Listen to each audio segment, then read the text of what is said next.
She accuses little girls of supporting Caitlin Clark because she's white. The argument would hold far more weight if Clark were the first of her kind. She is not.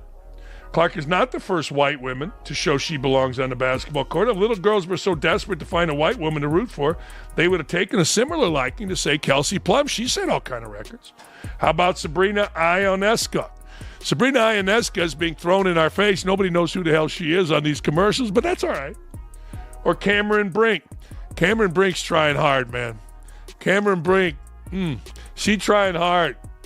She got makeup going. She got hair going. She's trying. Good for her, man. They didn't.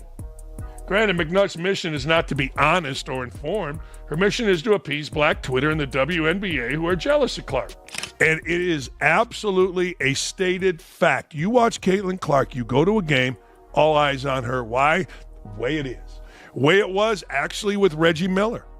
I remember going to Market Square. I didn't know Reggie Miller was great. This is early. All eyes on him. Jordan, all eyes on him. Very few all eyes on. You can say whatever you want about about Charles Barkley not winning a championship, but when you went to a game and Charles was playing, all eyes were on Sir Charles. Period. I'm sure it was the same way in hockey, all eyes on Gretzky, but I get it. I get it. These folks can't understand that. The women of the WNBA can't understand that. They know it. They can't admit it. When you go watch Caitlin Clark, I did this. I went to go to a Fever game, not because I'm so enamored with women's basketball or because I'm so enamored with Caitlin Clark. No, I wanted to see what it was like on the court. Who did my eyes go to? And without question, it was a game against Phoenix. Big old Brittany Griner's out there. Very hot Sophie Cunningham is out there, but they didn't matter. All eyes go to Caitlin Clark because of the way she plays, the way she competes, the way she's a little bit, to use Shannon Sharp's, we're a little nasty on the court, nasty to her teammates. She's screaming at a ref right in front of us. I had first row seats right there under the basket. Fantastic.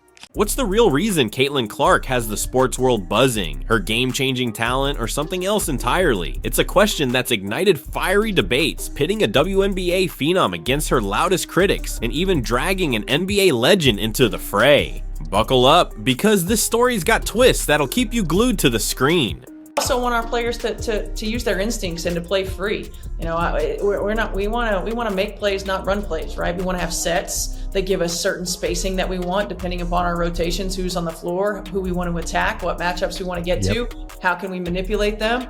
So we'll have certain play calls that just give us space to operate. And then whichever play we make, whichever pass we make determines, one of three actions that our players can read from.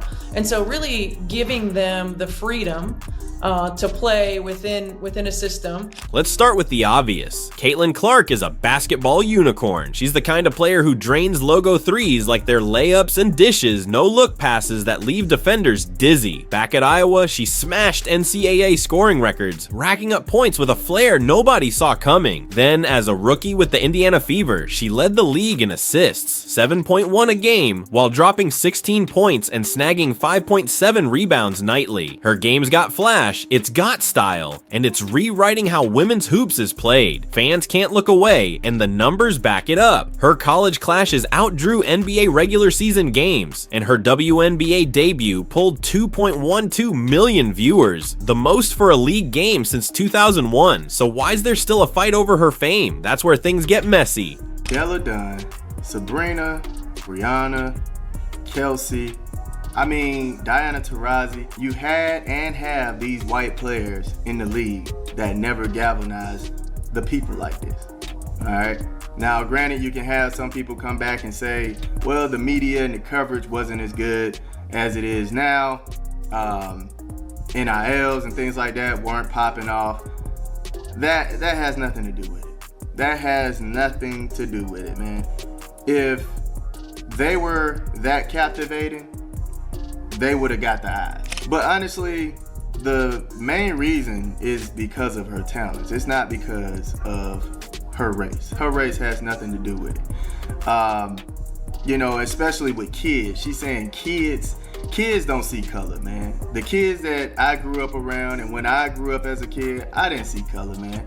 I did not see color. I didn't care about color. I didn't know what color was. I just knew you were a human being and I was trying to be your friend. It's kind of a crazy, nonsensical take to say that kids were looking up to her because she was white. Enter Monica McNutt, ESPN analyst and former college baller, who dropped a take that lit the internet on fire. In a recent BBC interview, she didn't chalk Clark's rise to those jaw-dropping crossovers or her fearless deep shots. Nope. McNutt said it's because Clark's a white girl from the middle of America, claiming she represented a whole lot to a lot of people, whether she meant to or not. The backlash was instant. Fans flooded X, one slamming it as insane logic, another calling for her to be axed. It's not just offensive, it's a head scratcher. Are we really supposed to believe millions tune in for her zip code and skin tone, not the way she torches defenses? But here's the kicker, this wasn't a one-off.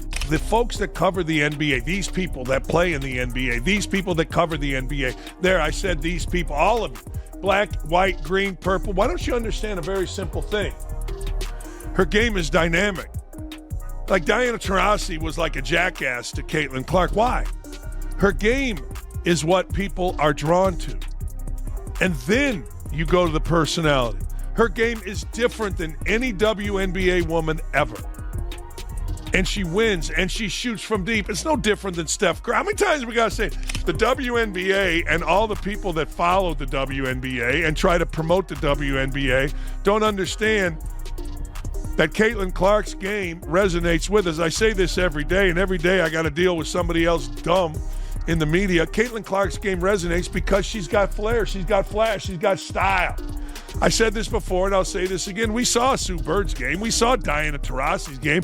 Kim Mulkey was Sue Bird before Sue Bird became Sue Bird. We've seen it. We haven't seen Caitlin Clark. McNutt's been on this train for a while, and it's starting to look personal. Last year, when Clark was piling up historic rookie stats, McNutt swerved hard in the Rookie of the Year debate. She backed Angel Reese over Clark, arguing it's about team success, conveniently spotlighting the Chicago Sky's playoff spot while the Fever were still finding their footing. Never mind that Clark faced the league's toughest blitzes, leading all rookies in points, minutes, and assists. When Clark's individual brilliance shone too bright, McNutt flipped the script to standings. And on air, her eye rolls and muted vibes during Clark highlights, they scream louder than her words. Social media's caught her liking posts that call Clark overhyped too.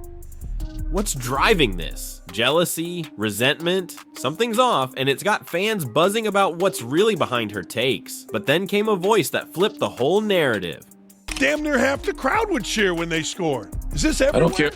When I was in Indy, I didn't care about that. The only thing I remember about Indy is when I was leaving Cambridge Arena in a loading dock, Caitlin Clark walked right by me, and I froze. I didn't say hello to her. How about that? My favorite basketball player outside of Clay was right there in front of me. There she was, and I said, no, I can't do it. But getting back to your question, you're right. That's what I remember most about Indiana. Caitlin Clark was right there next to me. Mychal Thompson isn't just any voice. He's an NBA champ who hoisted titles with Magic Johnson, faced off against Jordan and Bird, and raised Klay Thompson into a sharpshooting legend. This guy's basketball royalty, and even he couldn't keep cool around Clark. Covering a Fever game, he spotted her in the loading dock and froze. I couldn't say hello, he admitted in an interview, grinning like a kid. My favorite player outside of Klay was right there, and I choked. A vet like Thompson, starstruck by a WNBA rookie? That's not just praise, it's a seismic shift. He'd been hyping her since her Iowa days, telling his anti-WNBA colleagues, "You've got to check this girl out. She shoots from half court." They laughed it off until her game hooked them too, and what happened next would shock everyone. Sydney Colson is a two-time WNBA champion, a true vet, an amazing backup point guard, and anytime that CC or any of the guards need to go to the bench, I mean, Sydney Colson always makes the right call, always makes the right decision. So to pick up a vet, a professional like Sydney Colson, and then you also have a vet like DeWanna Bonner, and you also have a vet like Kelsey Mitchell, and then you have CC and Aaliyah Boston and Lexi. And Thompson didn't stop at gushing. He dropped a theory that cuts through the noise. He calls it Jeep, jealousy, envy, egos, and pettiness. That's what he sees fueling the Clark hate, not her jump shot. They don't like her, he said, pointing to vets and pundits who can't handle her shine. He compares her to Steph Curry, same revolutionary range, same vision, and insists it's her game that's different, not her demographics. We'd never seen a woman play like that, he told Outkick's Dan Dockich, recalling how she dazzled him since her sophomore year. Coming from a guy who's seen every style in the book, that's not hot air, it's gospel. And it's a dagger to the heart of McNutt's narrative, but the proof's not just in words, it's in the numbers.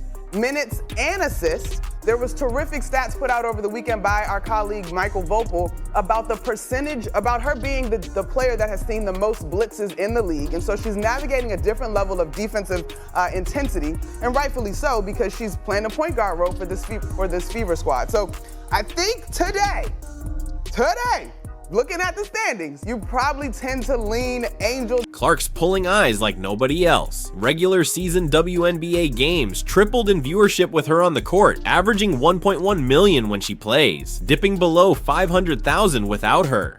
The Fever's 2025 slate? A whopping 41 nationally televised games, unheard of for a team that was basement bound before she arrived. Networks don't shell out for that because of Iowa roots. They do it because Clark's must-see TV. Her debut season saw May attendance hit a 26-year high, and her Nike deal, $28 million with a signature shoe, dwarfs Jordan's first contract. This isn't about race or region, it's about a player who's dragging the league into the spotlight, and the Fever's not stopping there. Her game's different than ours. Her game's special. They always got to go to Little White Girl. I didn't hear anybody going to Little White Girl with Diana Taurasi. Why's that? I don't know. There's a jealousy there, no question.